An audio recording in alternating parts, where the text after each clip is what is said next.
আবার সেই গর্জন দেওয়া জানতে হবে, আবার নিজেকে সেই গর্জন দিয়ে নিজের সেই মর্যাদা, নিজের ভিতরের সেই শক্তি আবার আত্মপ্রকাশ করতে হবে। গোটা জাতিকে আবার এই যুব সমাজের শক্তি দেখাতে হবে। আবার কাঁধে কাঁধ মিলিয়ে, হাতে হাত মিলিয়ে আল্লাহু আকবারের তাকবীর দিয়ে গোটা বাংলাদেশকে মুখরিত করতে হবে। পাশের দেশের যারা স্বপ্ন দেখছে বাংলাদেশের ভূখণ্ডকে দখল করবে, এদেশের আল্লাহু আকবারের তাকবীর শুনে তারা যেন বারবার রাস্তা পর্যন্ত খুঁজে না পায়। বলো ঠিক কিনা? এজন্য নিজেকে সেইভাবে আবার তৈরি করতে হবে। এ যুবক, তুমি হচ্ছে আগামী বাংলাদেশের ভবিষ্যৎ। আজকে তুমি শিবচরের একটি মাটিতে বসে আছো, আল্লাহ না জানে আগামীতে হয়তো বাংলাদেশের নেতৃত্ব সেই আসনে আল্লাহ তোমাকে বসাইতে পারে। এজন্য নিজেদেরকে কোনোদিন ছোট মনে করতে নাই। তুমি একজন যুবক, তুমি মনে করো এই দেশের দায়িত্ব তোমার কাঁধের উপরেই পড়েছে, এই মানচিত্রের দায়িত্ব তোমার কাঁধের উপরেই পড়েছে, এদেশের ইসলামের হেফাজতের দায়িত্ব মনে করবা তোমার কাঁধের উপরেই পড়েছে। নিজেকে সেইভাবে গড়ে তুলতে হবে। পারবেন তো ইনশাআল্লাহ?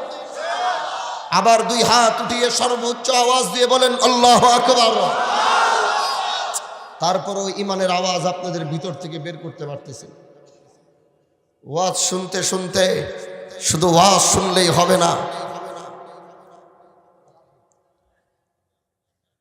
ওয়াজ শোনার সাথে সাথে নিজের ইমানের সেই জালওয়াকে বাড়াইতে হবে, ইমানের আওয়াজকে বৃদ্ধি করতে হবে। পারবেন তো ইনশাআল্লাহ? বলেন না? তাহলে আওয়াজ দেওয়া, মুরব্বীদের আওয়াজও কম থাকলে হবে না। আপনাদেরও আওয়াজ আজকে 18 বছরের যুবকের মতো দিতে হবে। আপনার বয়স 80, আজকের মাহফিলের জন্য আপনার বয়স 18। চাচারা মনে মনে কেউ কাশ আল্লাহ যদি আসলো 18 বানাই দিত। হ্যাঁ, আপনি একজন মুসলমান হিসেবে 80 বছর হলো সমস্যা নাই। আল্লাহর দিনের জন্য যখন ময়দানে ঝাঁপিয়ে পড়বেন আপনার বয়স 18ই হয়ে যাবে। কি বলেন ইনশাআল্লাহ? মেরে দোস্ত, এবার একটু বলি সেই বিপ্লবের ছোট্ট একটু ইতিহাস। মন দিয়ে কান দিয়ে শুনবেন, লম্বা কথা বলবো না। আর যদি বলেন না হুজুর রাত হয়ে গেছে, তাহলে আগে দোয়া করে দিলে মনে হয় ভালো হয়। হ্যাঁ, এটা দোয়া করে দিই, আগামীতে রাত হয়ে গেছে, কষ্ট হইব না? আপনি বলেন কষ্ট হবে না তো ইনশাআল্লাহ? বলেন কষ্ট হবে? তাহলে 3টা তাকবীর দিয়ে আজ গোটা আকাশ আর বাতাসকে মুখরিত করে বলেন আল্লাহু আকবার। বলেন বলেন, আবার বলেন আল্লাহু আকবার। বলেন আরেকবার, বলেন আল্লাহু আকবার। আল্লাহ তুমি কবুল করো, বলেন আমিন।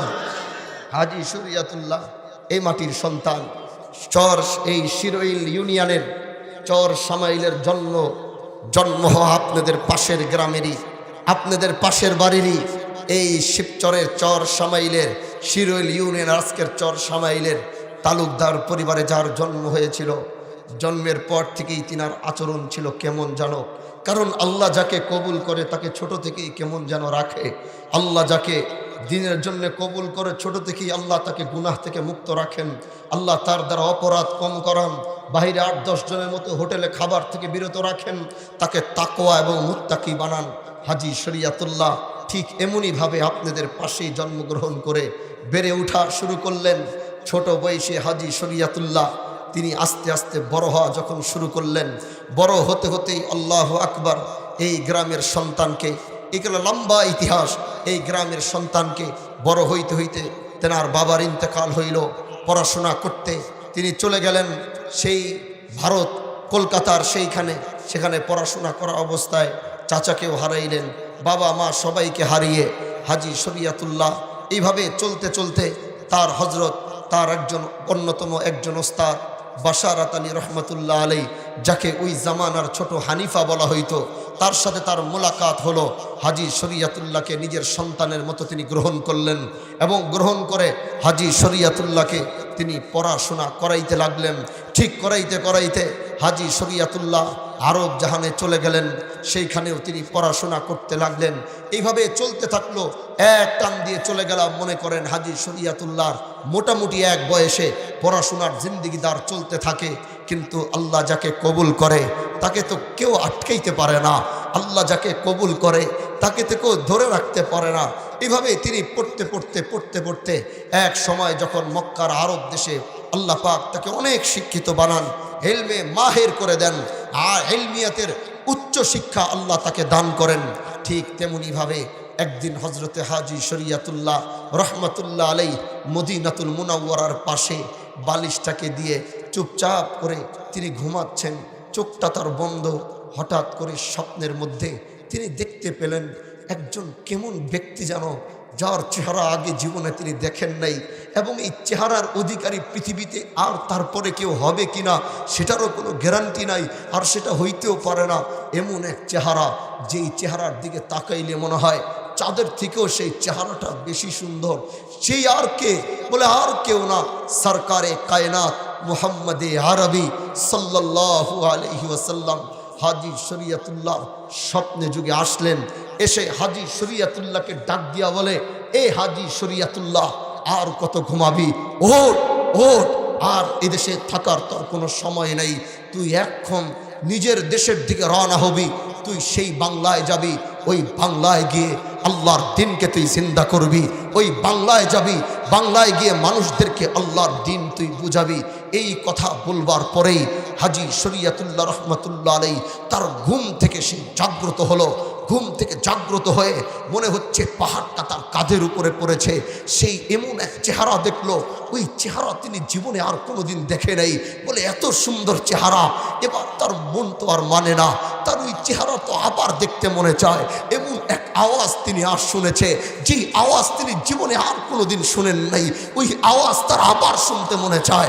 তিনি এমন এক নাজারা দেখেছেন, যেই নাজারা তিনি জীবনে আর কোনোদিন দেখেন নাই। ওই নাজারা তার আবার দেখতে মনে চায়। তিনি ওই জায়গার থেকে উঠে আর একটু দেরি করলেন না, তিনি আবার গেলেন দৌড়ায়া, ওযু করলেন। ওযু করে 2 রাকাত নামাজ পড়লেন। 2 রাকাত নামাজ পড়া হাজি শরিয়াতুল্লাহ এবার ওই নামাজের মুসল্লায় বৈশা আল্লাহর কাছে 2 হাত উঠাইলেন এবং বলল, আল্লাহ, একটু আগে তুমি যাকে পাঠাইছিলা তার চেহারা দেখে আমার মন ভরে নাই। আল্লাহ, তার কথাগুলো শুনে আমার দিল ভরে নাই। এ আহকামুল হাকিমিন, আমি তার সাথে আবার মুলাকাত করতে চাই, আমি তাকে আবার দেখতে চাই। এই দোয়া করে হাজি শরিয়াতুল্লাহ আবার ঘুমাইলেন। সরকারে কায়নাত আবার হাজি শরিয়াতুল্লাহর স্বপ্নে যুগে আসলেন। আবার হাজি শরিয়াতুল্লাহকে ডাক দিয়ে বলল, এ হাজি শরিয়াতুল্লাহ, জাগ্রত হ, এই কত ঘুমাবি? আবার ওঠ, বাংলায় যা, বাংলায় গিয়ে আল্লাহর দিনের দাওয়াত দে, বাংলায় গিয়ে তাওহীদের দাওয়াত দে। হাজি শরিয়াতুল্লাহ আবার নবীর দেখলেন, নবীর কথাগুলো শুনলেন। আবার তার ঘুম ভাঙলো, তার মন এখনো ভরে নাই। সে আবার গেল, আবার 2 রাকাত নামাজ পড়ে আবার আল্লাহ পাকের কাছে 2 হাত উঠায় বলে, আল্লাহ, তুমি যার চেহারা আমাকে দেখাইছো, ওই চেহারা দেখে তো আমার মন ভরে না। যার আওয়াজ তুমি শুনাইছো, সেই আওয়াজ শুনে তো আমার মন ভরে না। আমি আবার দেখতে চাই, আমি ওই আওয়াজ আবার শুনতে চাই। আবার হাজি শরিয়াতুল্লাহ ঘুমাইলেন। সরকারে কায়নাত আবার হাজি শরিয়াতুল্লাহর স্বপ্নে যুগে এসে হাজির হয়ে যায়। হাজি শরিয়াতুল্লাহকে আবার বলল, বাংলায় যা, আল্লাহর দিনের দাওয়াত দে, ইসলামের দাওয়াত দে। ওই ঘুম থেকে জাগ্রত হবার পরে হাজি শরিয়াতুল্লাহ উস্তাদের কাছে গিয়ে বলল, উস্তাদ, আমি তো রাত্রেবেলা দেখি প্যারা নবী সরকারে কায়নাত মুহাম্মদে আরবি সৈয়দুল মুরসালিন খাতামুন নবিয়িন রাহমাতুল লিল আলামিন সরকারে কায়নাত আল্লাহর নবী আমার স্বপ্ন যুগে এসে আমাকে বলছে আমি যেন বাংলায় চলে যাই, বাংলায় গিয়ে যেন আল্লাহর দিনের দাওয়াত দেই। উস্তাদ বলে, নবীর আদেশ, আর একটু দেরি করবার কোনো সুযোগ নেই। যাও, গাঠি বস্তা গোল করো, মাথার ভিতরে নাও, তোমার দেশে তুমি রওনা হয়ে যাও। আল্লাহর দিনের তাওহীদের দাওয়াত তুমি তোমার দেশে দাও। হাজি শরিয়াতুল্লাহ আর দেরি করলেন না, গাঠি বস্তা গোল কইরা সেই মক্কা নগরী থেকে রওনা দিয়ে দিলেন। এসে পড়লেন আমাদের এই অঞ্চলে তার বাড়িতে। হায় হায়, বাংলাদেশে আসার পরে দেখে এদেশের মানুষ যেন একটু কেমন। মুসলমান আর হিন্দুর মধ্যে কোনো পার্থক্য করা যায় না। হিন্দুরা ধুতি পরে, মুসলমানও ধুতি পরে। হিন্দুরা উলুধ্বনি দিতে দিতে যায়, মুসলমানও উলুধ্বনি দিতে দিতে যায়। হাজি শরিয়াতুল্লাহ মসজিদের সামনে গেল, দেখে মসজিদগুলো তালা মারা। মসজিদের তালাগুলো খুলে ভিতরে ঢুকলো। ঢুকার পরে দেখে মসজিদগুলো শ্যাওলা পড়ে গেছে। মসজিদের মিনার থেকে আল্লাহু আকবারের আওয়াজ বন্ধ হয়ে গেছে। হাজি শরিয়াতুল্লাহ কষ্ট পাইলেন, দিলের ভিতরে আঘাত পাইলেন। তিনি চিন্তা করলো, না না, আমার নবী হয়তো আমাকে এই একটা কারণে আমাকে এই দেশে পাঠিয়েছেন। দিয়েছেন। হাজী শরীয়তুল্লাহ এবার এদেশের মানুষের পিছনে ছুটতে শুরু করলো। মানুষকে গিয়া বলে, ভাই এ ভাই, তোমরা কেমন মুসলমান হলা? তোমরা তোমাদের মুসলমানিত্ব ভুলে গেছো। তোমরা হিন্দুরাও ধুতি পরে, তোমরাও ধুতি পরো। হিন্দুরা উলুধুনি দেয়, তোমরাও উলুধুনি দাও। এটা কেমন? মসজিদের তোমাদের মাইকের আওয়াজ নেই, মসজিদে আজানের শব্দ নাই, মসজিদগুলো আর শাওলা দিয়ে ভরে গেছে। এবার হাজী শরীয়তুল্লাহ মানুষের কাছে গেল, যায় বলে, ভাই তুমি কি করো? বলে, আমি ভাই খেতে কাজ করতেছি। হাজী শরীয়তুল্লাহ বলে, ভাই উঠো, তুমি আমার সাথে চলো। এখানে কাজ করে তুমি যে মজুরি পাও, আমি তোমাকে একে মজুরি দিব। আরেকজনের কাছে, ভাই তুমি কি করো? ভাই আমি ওরকম, আমি তাতার কাজ করি, আমি খামারের কাজ করি। ভাই তুমি যে মজুরি পাও, সেই মজুরি আমি তোমাকে দিব। ভাই তুমি কি করো? ভাই আমি অমুক কাজ করি, যে মজুরি তুমি পাও ওই মজুরি আমি তোমাকে দিব। সবাইকে এইভাবে দাওয়াত দিয়ে দিয়ে হাজী শরীয়তুল্লাহ বাড়িতে নিয়ে আসলেন। সকাল থেকে সন্ধ্যা পর্যন্ত নামাজ শিক্ষা দিলেন। সকাল থেকে সন্ধ্যা পর্যন্ত জায়নাজ কিভাবে জানাজার নামাজ পড়তে হয় সেটা শিখাইলেন। সকাল থেকে সন্ধ্যা পর্যন্ত আল্লাহর ফরজ বিধানগুলো তাদেরকে শিখাইলেন। এবার সবাই যখন বাড়িতে যাবে, সবার হাতে হাতে সারা দিন এই পরিশ্রম করার কারণে যে মজুরি হয়েছে, সবার হাতে হাতে তিনি সেই মজুরি দিয়ে দেন। এইভাবে মানুষগুলো 2-4 দিন হাজী শরীয়তুল্লাহর বাড়িতে আসে। আসার পরে এবং দিন শিখে এবং হাজী শরীয়তুল্লাহ সন্ধ্যার সময় তাদের হাতে মজুরি দেয়। এবার তারা চিন্তা করতে লাগলো, হায় হায়, এটা আবার কেমন মানুষ, সে আমাদেরকে দিন শিখায়। এটা আবার কেমন মানুষ, সে আমাদেরকে আল্লাহর বিধানগুলো শিখায়। এটা আবার কেমন মানুষ যে আমাদেরকে ঐক্যবদ্ধ করতে চায়। এবার হাজী শরীয়তুল্লাহ আল্লাহর ফরজ বিধান শিখানোর সাথে সাথে এদেশের মানুষদেরকে বুঝাইতে লাগলো, এ ভাই তোমরা কেন পরাধীন হয়ে থাকবা? তোমরা কেন পরাধীন হয়ে থাকবা? এই মাটিতে তোমার জন্ম, এই ভূমি তোমার, আর তোমার ভূমিতে এসে আরেক দেশের মানুষ তোমার উপরে কর্তৃত্ব করবে, আর সেই কর্তৃত্ব তুমি মেনে নিবা? এটা তো হইতে পারে না। সেই কোথায় ইংল্যান্ডের মানুষ পাহাড়, সেই 7 সাগর 13 নদী পার করে আমার দেশে এসে আমার উপরে অন্যায় করবে, আমার দেশে এসে আমার উপরে জুলুম করবে, আমার দেশে এসে আমাকে নীল চাষ করতে বাধ্য করবে, আমার দেশে এসে আমাকে দাঁড়িয়ে রাখলে ট্যাক্স দেওয়া লাগবে। এই পরাধীনতা আমরা চাই না। নিজেদেরকে তৈরি করো। এভাবে হাজী শরীয়তুল্লাহ আপনাদের বাপ দাদাদেরকে ধরে ধরে ধরে ধরে এভাবে তৈরি করা শুরু করলেন। এবার আপনাদের পূর্বপুরুষ যাদের বাপ দাদারা, তারা এবার বলা বলি শুরু করলো, হাই রে, এটা আবার কেমন মানুষ যে নিজের পেটের দিকে, নিজের পেটের কথা চিন্তা করে আমাদেরকে ডাক দেয় না, নিজের মর্যাদা বাড়ানোর জন্যে আমাদেরকে ডাক দেয় না, নিজের কর্তৃত্ব বাড়ানোর জন্যে আমাদেরকে ডাক দেয় না, নিজেকে শক্তিশালী প্রমাণিত করতে আমাদেরকে ডাক দেয় না। এ তো আমাদেরকে ডাক দেয় আল্লাহর ফরজ বিধান শিখানোর জন্যে। এ তো আমাদেরকে ডাক দেয় আমাদের স্বাধীনতার মুক্তির আন্দোলন করবার জন্যে। না না না, এই মানুষ কোনোদিন খারাপ হইতে পারে না। এ সত্যিকারের মানুষ যে আমাদেরকে পরাধীনতা থেকে স্বাধীনতা দিতে চায়, তার হাত আমরা ছাড়ব না। এবার হাজী শরীয়তুল্লাহ তাদেরকে ঐক্যবদ্ধ করা শুরু করলেন, তাদের হাতে হাত মিলানো শুরু করলেন, তাদেরকে তৈরি করা শুরু করলেন। হাজী শরীয়তুল্লাহ এবার ঘোষণা দিয়ে দিলেন, কারণ ওই সময় দাড়ি রাখতে হইলে, এই দাড়ি রাখতে আল্লাহর বিধান, নবীর এই সুন্নত দাড়ি রাখতে হইলে ব্রিটিশকে ট্যাক্স দিয়ে দাড়ি রাখতে হইতো। ব্রিটিশকে ট্যাক্স না দিয়ে দাড়ি রাখা যাইতো না। তারা এমন অত্যাচারিত ছিল, কেমন জানেন? তারা মুসলমানদের দাড়িকে 2 দাড়ি একসাথে করে গিট্টু দিয়ে তাদের উপরে লাল পিঁপড়া ছেড়ে দিত। এদেশের মানুষকে তারা এমনভাবে এদেশের মানুষের অন্যায় অবিচার চালিয়েছে। হাজী শরীয়তুল্লাহ আপনাদের পূর্বপুরুষদেরকে বলেছে, এবার আপনারা বলেন, আপনারা কি পরাধীনতার ভিতরে বাঁচবেন না আপনারা স্বাধীনতার ভিতরে আসবেন? এদেশের মানুষ তারা বলল, হা হা হা হা, আমরা আর পরাধীনতার জিন্দেগি চাই না। আমাদেরকে ধান চাষ বাদ দিয়ে নীল চাষ করতে আমাদেরকে বাধ্য করা হয়। হিন্দু জমিদারদের মাধ্যমে আমাদের উপর অন্যায় অবিচার আমাদের উপরে চালানো হয়। কেমন অবিচার? একটি ইতিহাস বলি, তাহলে আপনারা বুঝবেন কেমন অবিচার এদেশের মানুষের উপরে এই হিন্দু জমি একসাথে হয়ে তারা কিভাবে মুসলমানদের উপর অত্যাচার করেছে। একটি নমুনা আপনাদেরকে দিচ্ছি। হাজী শরীয়তুল্লাহর ছেলে, নাম ছিল মৌলানা মহসিন উদ্দিন দুদু মিয়া। শুনছেন না? আমার বংশে কয়টা দুদু মিয়া আছে? বলেন কয়টা? আমার বংশে কয়টা দুদু মিয়া আছে? ইতিহাস জানতে হবে। কয়টা দুদু মিয়া? এক হচ্ছে আমার দাদা দুদু মিয়া, মনে রাখতে হবে। হাজী শরীয়তুল্লাহ আমরা হইছি সপ্তম পুরুষ, আমাদের বাচ্চা কাচ্চারা হইল অষ্টম পুরুষ, তো আমরা হইলাম সপ্তম। আমাদের সপ্তমের দাদা হচ্ছে পঞ্চম, পীর মহসিন উদ্দিন আহমেদ দুদু মিয়া। কিন্তু এই বংশের আরেকজন দুদু মিয়া ছিল হাজী শরীয়তুল্লাহর ছেলে, উনার নামও ছিল কি মৌলানা মহসিন উদ্দিন দুদু মিয়া। পেস লাগাইবেন না। কেউ যদি জিজ্ঞাসা করে আয় হায় হামদুল্লাহ সাহেবের দাদা হাজী শরীয়তুল্লাহর পোলা কেমন হয়, না, এদেশে দুদু মিয়া আছে কয়জন? হাজী শরীয়তুল্লাহর বংশে দুইজন দুদু মিয়া। সেই দুদু মিয়া রহমাতুল্লাহ আলাইহির একটা বর্ণনা দিই, লম্বা ইতিহাস আমি টানবো না, সংক্ষিপ্ত বলার চেষ্টা করছি শুধু আপনাদেরকে একটু বুঝাবার জন্যে। হাজী শরীয়তুল্লাহর ছেলে দুদু মিয়া রহমাতুল্লাহ আলাইহির সামনে একজন বাবা আসছে চোখের পানি ফেলতে ফেলতে। তিনি জিজ্ঞাসা করলো, ভাই তুমি এভাবে কাঁদতেছো কেন, কান্নার কারণ কি? সে বলল, আজকে তোমার বাবার হাতে হাত দিয়ে আমার এই পরিণতি হয়েছে। তোমার বাবা হাজী শরীয়তুল্লাহর হাতে হাত দিয়ে আজ আমার এই পরিণতি। দুদু মিয়া রহমাতুল্লাহ আলাইহি জিজ্ঞাসা করলো, কেন আমার বাবার সাথে হাত দিয়ে তোমার কি হয়েছে বলো আমাকে। তখন সেই বাবা চোখের পানি ছাড়তে ছাড়তে বলতে লাগলো, এই দুদু মিয়া সাহেব শোনেন, আমরা হচ্ছে আপনার বাবার সৈনিক। আমার মেয়ে ওই যে হিন্দু জমিদারদের বাড়ির সামনে দিয়ে যাচ্ছিল, মনে হয় কালীকাঞ্চলাল হবে, কালীর সামনে দিয়ে যাচ্ছে।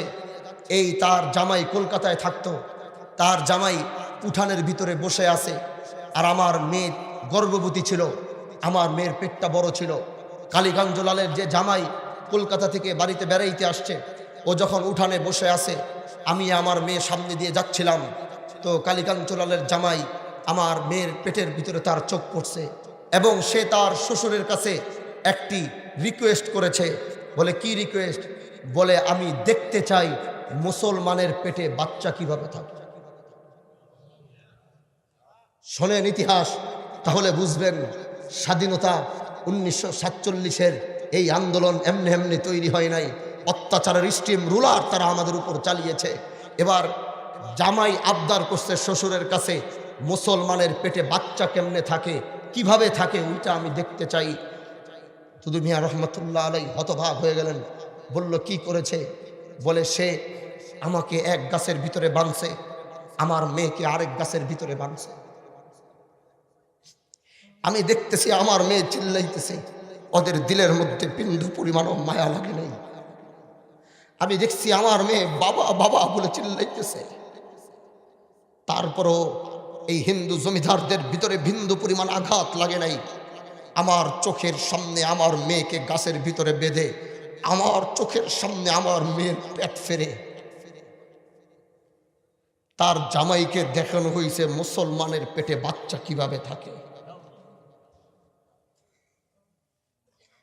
পীর দুদু মিয়া রহমাতুল্লাহ আলাইহি 18 বছর বয়সে নেতৃত্ব পাইছিলেন। কত বছর বয়সে?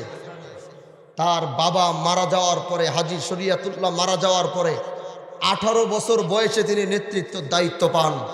এই কথা শুনে পীর দুদু মিয়া রহমতুল্লাহ আলাইহির লোমগুলো দাঁড়িয়ে গেছে, তার মাথার ভিতরে মনে হয় আগুনের জালু হালাইয়া গেছে। তিনি সেই বাবাকে বললেন, আমি এটার প্রতিশোধ না নেওয়া পর্যন্ত আমি ঘুমাবো না, এই বিচার না হওয়া পর্যন্ত আমি ঘুমাবো না। বাবা আপনি দাঁড়ান, আপনি আমার বাবার সাথে হাত মিলিয়ে কিচ্ছু করেন নাই, আপনি আমার বাবার হাত মিলিয়ে আপনার অপরাধ হয় নাই, আপনি ঠিক করেছেন, আপনি দাঁড়ান। এবার পীর দুদু মিয়া রহমাতুল্লাহ আলাইহি ফরাইজি কর্মীদেরকে খবর দিয়ে জানালো, আমাদের আর ঘুমিয়ে থাকার সুযোগ নাই। মুসলমানের পেটে কেমনে বাচ্চা থাকে সেই জামাইকে এই কাঞ্চলাল পুরস্কার দিয়েছে। পেট ফেরে ওই মেয়েকে হত্যা করে দেখিয়েছে মুসলমানের পেটে কিভাবে বাচ্চা থাকে। আমরাও তাকে দেখিয়ে দিতে চাই মুসলমানের গর্জন কেমন হয়, আমরাও তাদেরকে বুঝিয়ে দিতে চাই মুসলমানের রক্ত যদি একবার গরম হয়ে যায়, পৃথিবীর সমস্ত ঠান্ডা পানি ঢেলেও সেই রক্তকে আর ঠান্ডা করা যায় না। ফরাইজি কর্মীরা কে কোথায় আছি, জাগ্রত হও। আমাদের আর ঘুমিয়ে থাকার সুযোগ নেই। আমাদের ঘুমিয়ে থাকবার কারণে হিন্দু জমিদারদের সব পাওয়ারের ক্ষমতা বেড়ে গেছে, আর সেই সুযোগ দেওয়া হবে না। তৈরি হও। ফরাইজি কর্মীদেরকে তিনি তৈরি করলেন। তিনি বললেন, করলে হয়তো বাঁচবো, না হয় আল্লাহর রাস্তায় শহীদ হয়ে যাব, কিন্তু এই বাবার বিচার আমি না করা পর্যন্ত আমি দুদু মিয়া অন্তত বালিশে গিয়ে মাথা লাগাইতে পারবো না। তিনি সমস্ত কর্মীদেরকে নিয়ে নামিয়ে ঘোষণা করে দিলেন হত্যার বদলে হত্যা হবে। ইসলাম কি বলে? হত্যার বদলে কি? আওয়াজ করে বলেন, ইসলাম কি বলে? হয়তো আমার সংবিধানের ভিতরে এটা নাই, কিন্তু ইসলামী ইমারতে খেলাফত যদি কায়েম হয় তাহলে আল্লাহর বিধান হচ্ছে হত্যার বদলে শাস্তি হচ্ছে হত্যা। আজ আমাদের দেশে ইসলামী খেলাফত নাই দেখেই হত্যা করেও মানুষ জামিনে মুক্তি হয়ে রাস্তা দিয়ে ঘুরে। আজ এই ভূখণ্ড আব্রাহাম লিঙ্কনের এই মতবাদ আমাদের উপরে চাপিয়ে দেওয়ার কারণে আজ যারা মানুষ হত্যা করে, হত্যা করবার পরেও দেখবেন 2 বছর 3 বছর 5 বছর সে কারাগারে ঘুরে আবার সে জামিনে মুক্ত হয়ে আমাদের চোখের সামনে ঘোরাঘুরি করে। যদি ইসলাম খেলাফতে থাকতো তাহলে হত্যার বদলে হত্যা হতো। ইসলাম আমাদের উপর অন্যায় করে না, আমাদের উপর জুলুম করে না। হ্যাঁ, হত্যার বদলে হত্যা যদি মাফ করে দেয় তাহলে আরেক বিষয়। পরিবার যদি নিজের সন্তানরা যদি মাফ করে, ইসলাম সেই সুযোগ রাখছে, কিন্তু হুকুম হচ্ছে যে হত্যা করবে আদালত অনুযায়ী, ইসলামী ইমারতের আদালত অনুযায়ী হত্যার বদলেই তাকে কি করা হবে? প্রকাশ্যে সবার সামনে তাকে হত্যা করা হবে।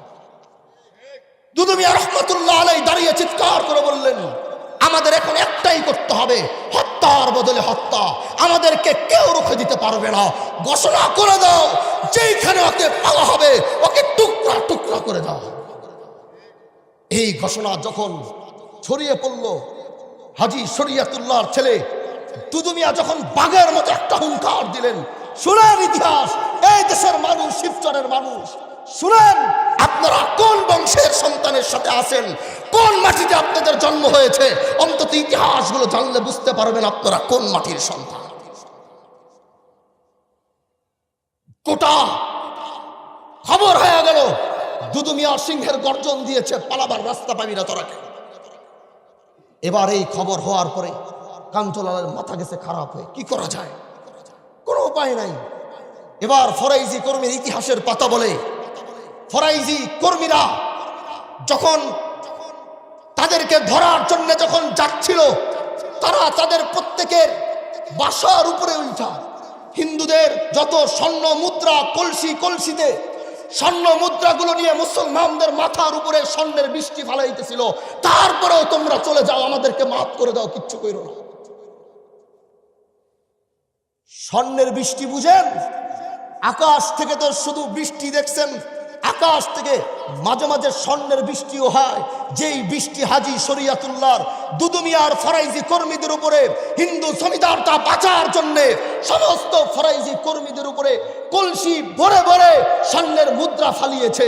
তারপরও আমাদেরকে মাফ করো, আমাদেরকে কিছু কইরো না। ফরাইজি কর্মীরা চিৎকার করে বলেছে, দুনিয়া দিয়ে তোমরা আমাদেরকে কিনতে পারবে না, দুনিয়া দিয়ে তোমরা আমাদেরকে কিনতে পারবে না, দৌলত দিয়ে তোমরা আমাদেরকে কিনতে পারবে না। তোমাদের এই দৌলতের সোনার মুদ্রাকে আমরা লাথি মারি, এগুলো আমাদের প্রয়োজন নয়।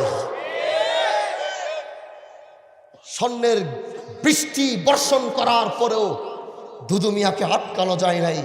ওকে বাড়ির থেকে ধরছে, বাড়ির থেকে ধরে ওরে ওইখান থেকে বাঁচছে বাইদা এই শিবচর থেকে তাকে নিয়ে যাওয়া হয়েছে। কোথায় জানেন ইতিহাস? বলে রাখি, ওইখানেও আমাদের বাহাদুরপুরের অনেক মুরিদান।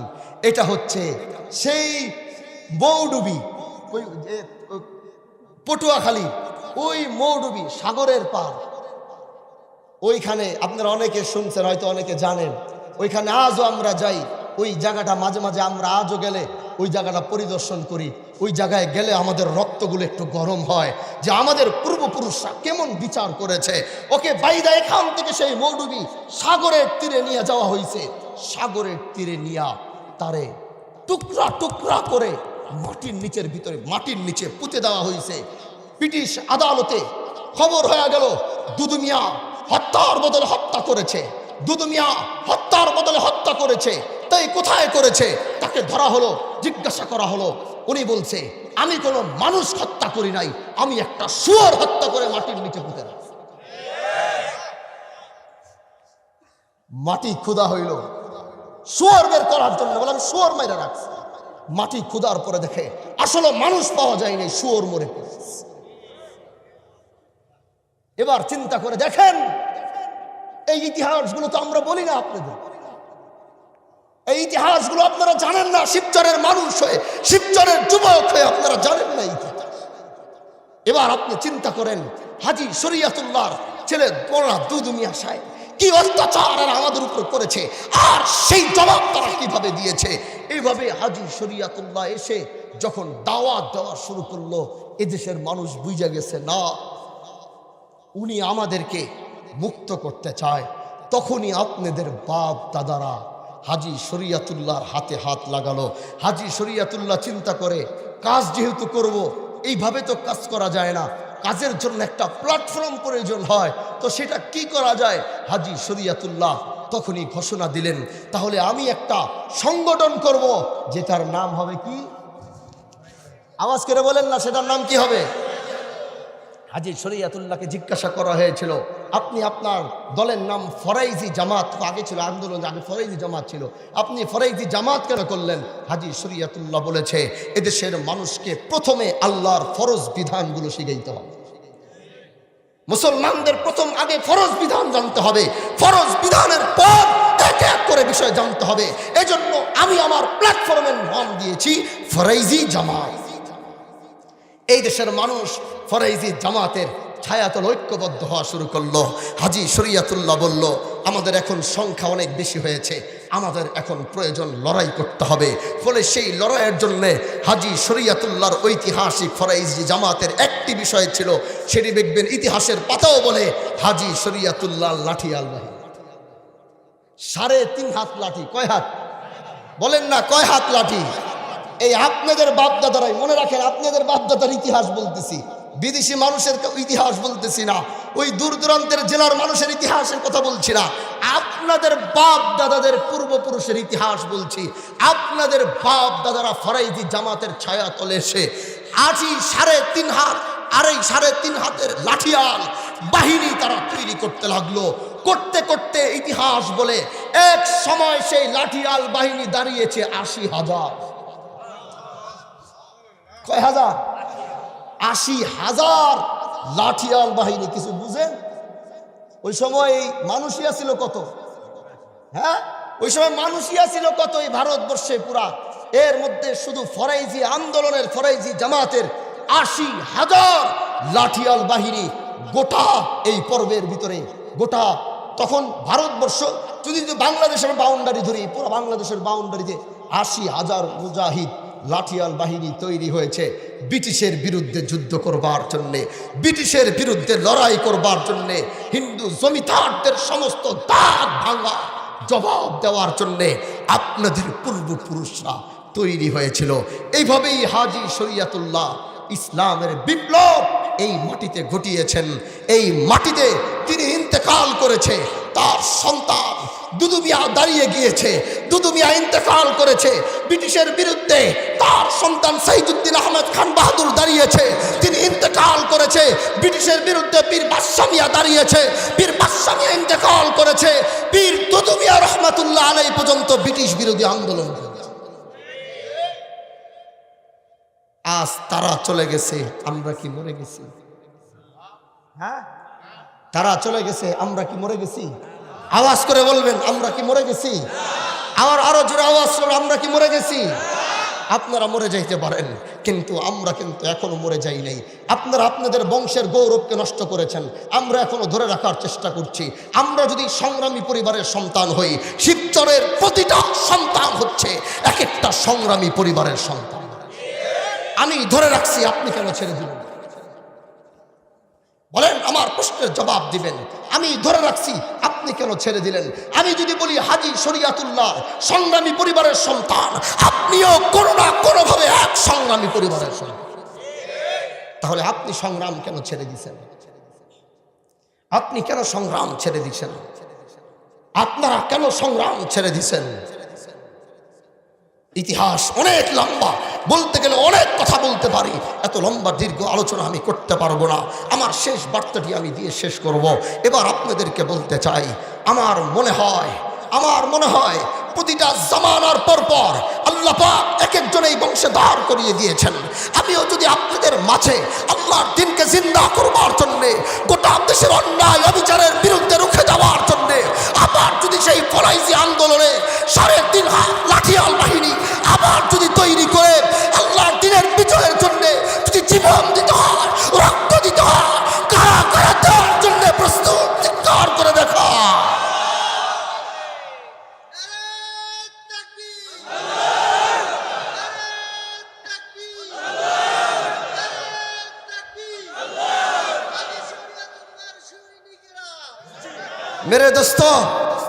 মেরে দোস্ত, আজ থেকে এই ময়দান থেকে প্রতিজ্ঞা করবেন, আজ এই ময়দান থেকে শপথ গ্রহণ করবেন, আমি যদি হাজী শরীয়তুল্লাহর সন্তান হই, আপনি হাজী শরীয়তুল্লাহর রুহানি সন্তান। আমি যদি বাহাদুরপুরের সন্তান হই, আপনি বাহাদুরপুরের রুহানি সন্তান। আমার যতটুকু দায়িত্ব রাষ্ট্রের জন্য, ইসলামের জন্য থাকবে, শিবচরের মাটিতে আপনার জন্মগ্রহণের পরে দেশ আর মানবতার জন্য সেই একই দায়িত্ব আপনার থাকবে। সেই দায়িত্ব পালন করার জন্য প্রস্তুত আছেন তো ইনশাআল্লাহ? আওয়াজ করে বলেন, প্রস্তুত আছেন তো ইনশাআল্লাহ? আগামীর কোনো অন্যায় আমরা প্রশ্রয় দিব না, কোনো অবিচার আমরা প্রশ্রয় দিব না। আগামীতে আমরা ঐক্যবদ্ধ হয়ে হাজী শরীয়তুল্লাহ যেই সমাজ ব্যবস্থার স্বপ্ন আমাদেরকে দেখিয়েছে, আমাদের জীবনের বিনিময় আমরা সেই সমাজ ব্যবস্থা আবার চালু করতে চাই। আপনাদের সহযোগিতা শুধু দরকার, করবেন তো ইনশাআল্লাহ? বলেন, সেই সহযোগিতা করবেন তো ইনশাআল্লাহ? এজন্য ভাই আমার, আমি একটি সংগঠন করেছি, হাজী শরীয়তুল্লাহ সমাজ কল্যাণ পরিষদ। নাম শুনেছেন? বলেন, নাম শুনছেন? আস্তে আস্তে এই নামটা ছড়াইতেছে, কারণ এই সংগঠনের কাজ হচ্ছে আপনার ঘর পাহারা দেওয়া, আপনার দরজার সামনে গিয়ে দাঁড়িয়ে থাকা, আপনি কান্না করছেন, পিঠের ভিতরে হাত দিয়ে জিজ্ঞাসা করা, চাচা কান্না করছেন তো কেন করছেন? আপনাকে জিজ্ঞাসা করা, আপনার উপরে আঘাত করেছে তো কে করেছে? আমাদের এই সংগঠনের উসুল, আল্লাহর উপরে শপথ আমি আগে নিয়েছি, এই সংগঠনে কোনো একজন মজলুম ব্যক্তি এসে বাহাদুরপুরের করাটা নেড়ে বলবে, হুজুর আমি মজলুম, আমার উপর অন্যায় হচ্ছে, আল্লাহর কসম, রব্বে কায়নাতের কসম, আমার উপরে তখন ফরজ হয়ে যাবে এই গরিব দুঃখী এই জুলুমের পাশে দাঁড়িয়ে তার সমস্ত বিচার আমার কাঁধের উপরে নিয়ে তার উপরে যে অন্যায় করেছে তার বিরুদ্ধে যুদ্ধ করা আমার জন্য ফরজ হয়ে যাবে। হাজী শরীয়তুল্লাহ সমাজ কল্যাণ পরিষদ, আমি চাই এদেশের সমস্ত বিচার ব্যবস্থার টাকার ইয়ার নিচের থেকে, টেবিলের নিচের থেকে বিচার ব্যবস্থায় যত লেনদেন হয়, আমি চাই সমস্ত লেনদেনকে বন্ধ করার জন্য। বলেন আপনারা চান কি না? আমি চাই এদেশের মানুষ যারাই ক্ষমতায় থাকবে, যারা ক্ষমতায় আসবে, সবাইকে রেসপেক্ট করি। আপনি জনসাধারণের ক্ষমতায় এসে দেশের মানবতার কাজ করবেন, এটাকে আমরা স্যালুট জানাবো। কিন্তু সেই ক্ষমতাকে অপব্যবহার করে কারো উপরে অন্যায় অবিচার চালিয়ে দেওয়া হবে। আমি হাজী শরীয়তুল্লাহর বংশের হানজালা বেঁচে থাকতে অন্তত শিবচরের মাটিতে এটা করতে দেওয়া হবে না।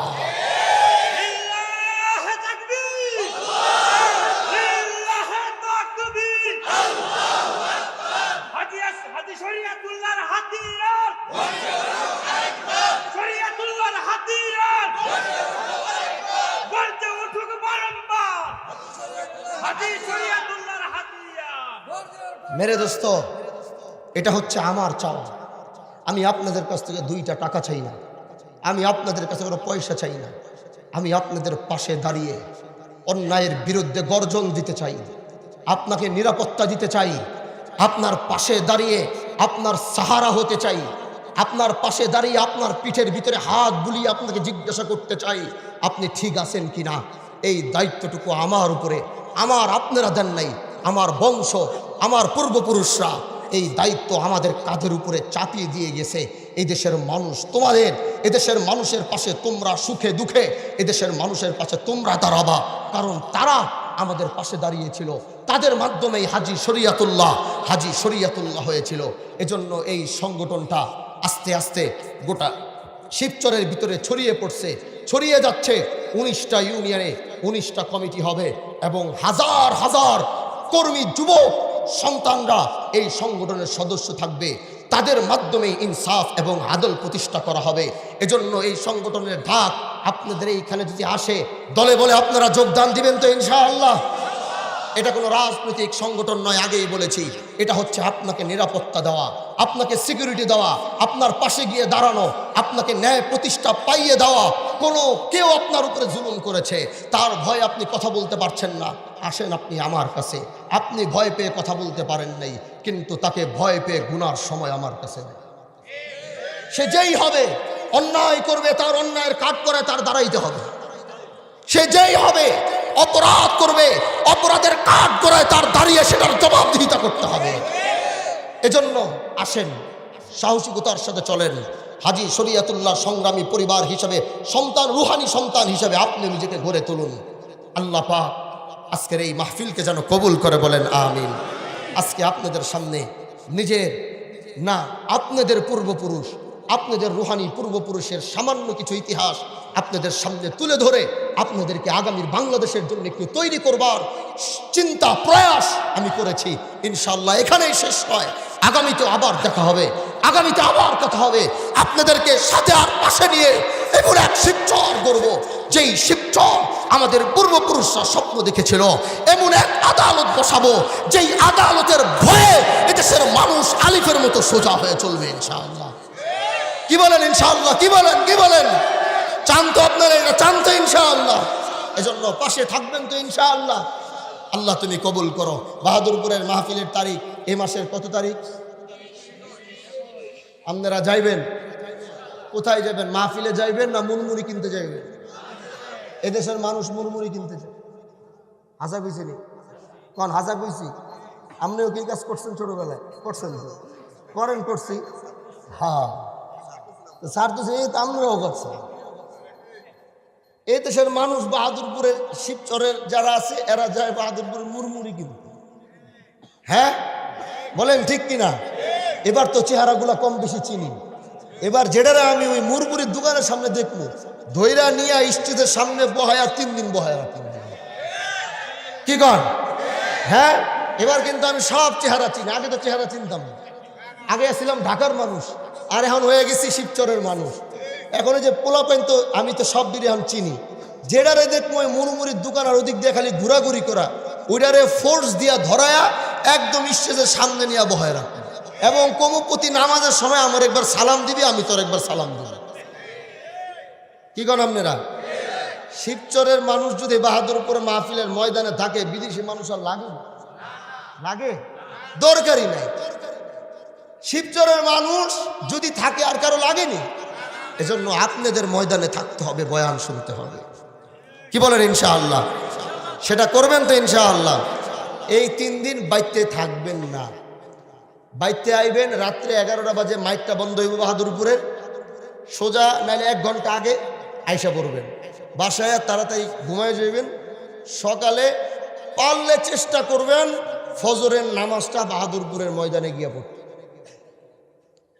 এই চিন্তা। আর যত অটোওয়ালা ভ্যান আছে, যা আছে, তাদেরকে সবাই বইলা রাখবে, বাবা এই 3 দিন তোরা সকালে ঘুমাবি না, টাকা পয়সা যা লাগলে দিমু, কিন্তু সকাল সকাল ফজরে বাহাদুরপুরে নামাজে দাঁড়াবো। ওই ফজর থেকে খাওয়া দাওয়া ঘুইরা মুইরা দুপুর দিকে খায়া আবার রাত্রে, এই 3 দিন আল্লাহর দিনের জন্য ময়দানে সময় দিতে পারবেন না ইনশাআল্লাহ?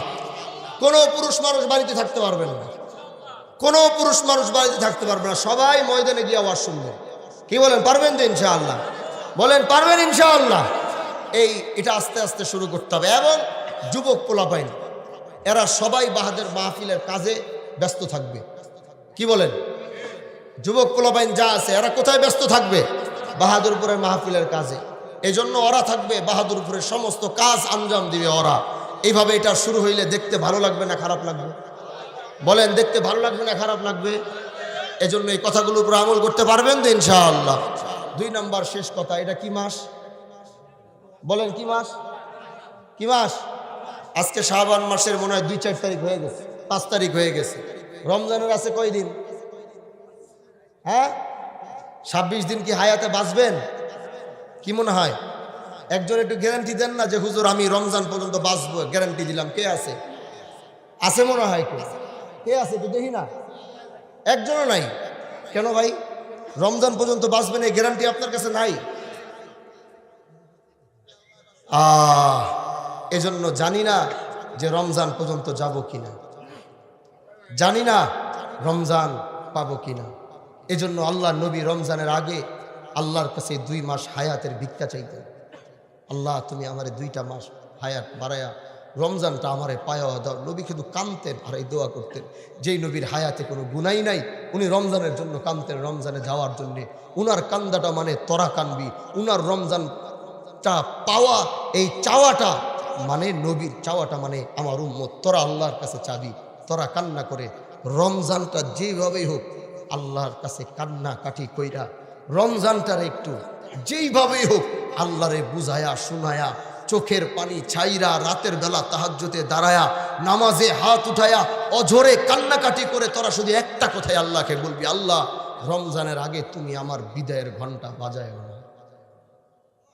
জীবনের শেষ রোজা আমারে আরেকবার পাওয়ায়া তারপরে ঈদেও যদি তোমার নিয়ে যাইতে মন চায় তুমি নিয়ে যাও, ঈদের পরেও যদি নিয়ে যাইতে মন চায় তুমি নিয়ে যাও, কিন্তু রমজানের আগে আজরাইলটারে আমার ঘরটা তুমি দেখায় দিও না। রমজানের আগে আজরাইলে আমার ঘরের দরজা খুলে ঢুকার পারমিশনটা তুমি দিও না আল্লাহ। জীবনের শেষ রোজা, জীবনের শেষ রমজানটা আমার একটা বার পাওয়ার তৌফিক দাও আল্লাহ। এই রমজান পায়া আমি আমার জীবনের প্রতিটা সগীরা কবিরা সব মাফ করায়া যখন আমি নিষ্পাপ হয়ে যাব, রমজানের পরে তোমার নিতে মন চাইলে তুমি আমারে নিয়ে যাও, কিন্তু আমারে রমজান পাওয়াইয়া দাও।